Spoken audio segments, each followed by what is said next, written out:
prazer. Antes de nascer eu já participava.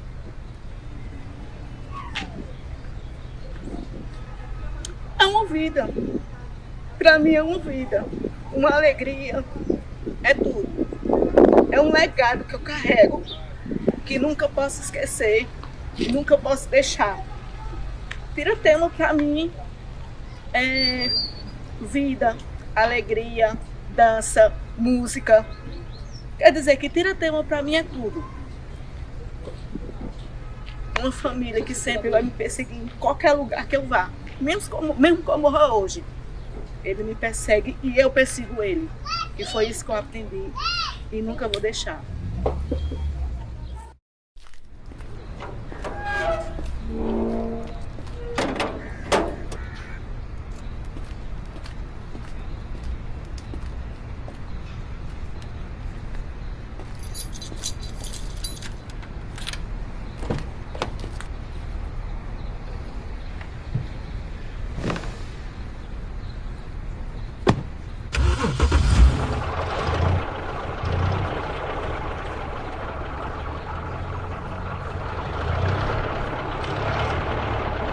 Quando ele chegou aqui não tinha casa não tinha quase ninguém. A Rendeiras ainda estava começando. Olha, aquelas casas da Caixa não tinham.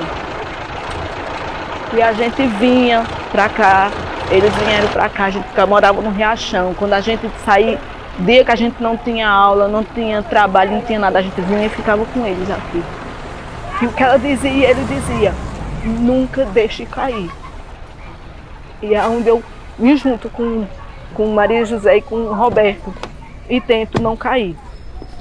E arrastando meus filhos junto. Que eu digo a eles, o que vô deu a vocês foi o boi. Então, se ele entregou, não esqueçam. Oi, minha gente. Meu nome é Roberto Gessino da Silva, filho do saudoso e memória mestre Gessino Bernardo da Silva e da matriarca Lindaura Severina da Silva, que foram protagonistas deste grupo de cultura popular Boi-Tiratema durante décadas. E com sua partida, nós, enquanto filho, netos, bisnetos, assumimos esse legado da cultura popular. O Boi-Tiratema é um foguete de cultura popular fundado lá em 1922, exatamente 5 de outubro de 1922, com o objetivo apenas de uma brincadeira de carnaval. Trabalhadores, sapateiros, trabalhadores braçais das praças de Caruaru se juntaram num momento fazendo com que um cortejo nas ruas da cidade pudesse ter um dinheirinho para tomar as bicadas dele. Esse foi o objetivo. O nome dele foi tirado porque já existia um boi na época chamado Boi de Seu Bandeira. Então, esses bois, quando se encontravam, havia um despeito e uma disputa muito grande, que brigavam entre si. E, normalmente, o Boi-Tiratema ganhava essas batalhas. Daí foi dado o nome de Boi-Tiratema, porque tirava teima do outro. Na década de 70, o mestre já era brincante do Boi-Tiratema. E começou quando? O mestre começa a ser brincante dessa agremiação aos 6 anos de idade. Morava no sítio Preguiça, onde nasceu, vindo para a cidade de Caruaru com a sua mãe e minha avó, Dona Olindina, se deparou com esse boi, que era do seu mestre Alfredo, que foi quem fundou, ficou encantado. E um desejo de criança é difícil alguém tirar. Então, minha avó, que terminou cedendo, ele passou a brincar neste foguete. Então, vinha todo ano do sítio para brincar no Boi-Tiratema e voltava para o sítio novamente. E passando a morar em Caruaru, ele foi dando sequência a esse trabalho. E daí a pouco ele conheceu Dona Lindaura, casou com Dona Lindaura, foram nascendo os filhos. Então, nesse contexto, foi vindo a esposa, filhos, irmãos, foi passando de diretores para diretor, de dono para dono, e o mestre foi permanecendo nesse grupo, já juntando a família dele. O último dono, o seu José Pintor, não tendo mais condição de manter esse foguedo, chama Gesso, e Gesso se coloca para uma conversa com o Zé Pintor, quando ele oferece repassar esse grupo para Gesso. E Gesso teve que consultar a Dona Lindaura, que chamava aquela carinhosamente Dinda, consultou os filhos para que pudesse adquirir esse grupo.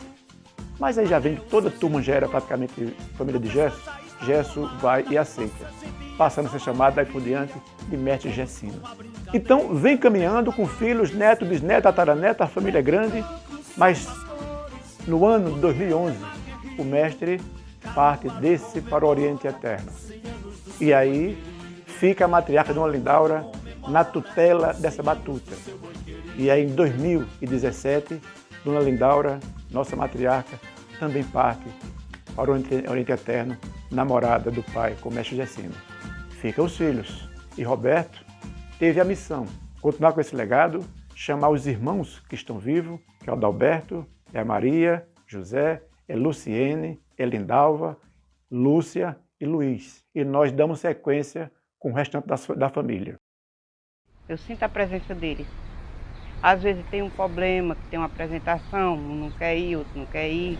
Aí eu me preocupo, eu digo, meu Deus, vai faltar componente. Quando eu penso que não, está passando da conta. Aí é importante isso, e eu sinto a presença dele por conta disso. E até hoje a gente continua. Hoje meus filhos participam, mas eu não participo porque eu não aguento mais. Mas eu acompanho. E quando precisa, eu ainda apresento. Este é uma das peças principais que faz o foguete da cidade, do estado e do país. Para Caruaru, ele é o pioneiro. Existiu o boi de bandeira, como eu falava. Esse é o tira-teima. Vocês terem ideia, essa estrutura, a cabeça do boi, ela tem 100 anos. E desse foguete surgiram todos os outros da cidade de Caruaru. Todos que existem na cidade, em número de 12 grupos, alguém veio, brincou com o mestre, brincou nesse cortejo e, de repente, foram fundando mais alguns. Então, hoje, os 12 bois que existem em Caruaru, todos saíram cria desse aqui. Certa vez, o Ministério da Cultura veio a Caruaru e fez um recorte de um documentário falando sobre nossa história.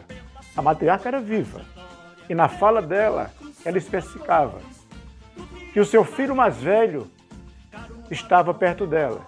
E aí meu irmão, que é mais velho, Adalberto Pelé, olhou para ela assim e disse, eu disse, não, você não, o boi. Então, para minha mãe, esse era o filho mais velho dela. Consequentemente, é meu irmão mais velho depois de Pelé, que é o meu irmão de sangue. Então, a história desse boi se confunde com toda a cultura popular de Caruaru. Aqui foi onde tudo começou, nos tempos dos grandes carnavais que existiam na cidade. Ele já fazia parte dos cortejos da antiga Rua da Matriz e hoje permanece de pé. Somos um grupo composto por 55 integrantes. De personagem, nós temos 3 segmentos, fantásticos, humanos e animais, que são o contexto do que forma estas alegorias. Temos percussão, porta-estandarte, os personagens Boi, Mateu, Caterina, Jaraguá e outros diversos. Então, essa cabecinha tem 100 anos. O cavalo marinho tem 100 anos. A burrinha também Calu tem 100 anos. Então, a história nossa é contada e vivida e presente a cada momento que podemos repassar para alguém. E hoje, já com a aquiescência e o andamento desse foguete, não está limitado apenas ao foguete das brincadeiras. Nós temos em nossa sede social construída, nessa periferia, muitas ações que podem aglutinar os moradores. Então, aqui nós atendemos já. Começamos a atender com biblioteca, que é exatamente as aulas de reforço, estudos, contações de história. Nós temos atendimento jurídico para a comunidade. Nós começamos também com atendimentos preventivo do câncer em crianças e adolescentes até 18 anos. Nos eventos principais, que é Páscoa, Natal, atendimento às crianças. Cestas básicas, conseguimos com alguns parceiros para atender as famílias no seu todo. Na pandemia que tivemos agora, nós tivemos, na verdade, inclusive, orientação. Então, a sede do Boi Tira-Teima está localizada na periferia, longe do centro da cidade, oportunizando para que possamos atender especificadamente aqueles que mais precisam. Estamos aqui hoje pedindo a sua observação para que possamos nos tornar patrimônio vivo do estado de Pernambuco. Já conseguimos, no município de Caruaru, sermos patrimônio vivo do município, que esse respaldo nos ajuda muito a manter a sede aberta aos trabalhos culturais, sociais, com oficinas e bibliotecas e trabalhos que vêm empoderando as crianças a aprenderem algo em nossa comunidade. E com o contemplamento do patrimônio vivo do Estado, com certeza, vocês vão estar muito mais nos ajudando a fazer com que esse trabalho possa ser expandido e possamos acolher muito mais pessoas. Então vocês serão os responsáveis para que possamos dar sequência ao nosso trabalho na cidade, no estado e no país. Que Deus abençoe ricamente a cada um de vocês, que possam observar com carinho que somos merecedores de tudo isso que eu coloco para vocês e peço encarecidamente que nos ajude para que possamos dar sequência a esse belo trabalho nosso.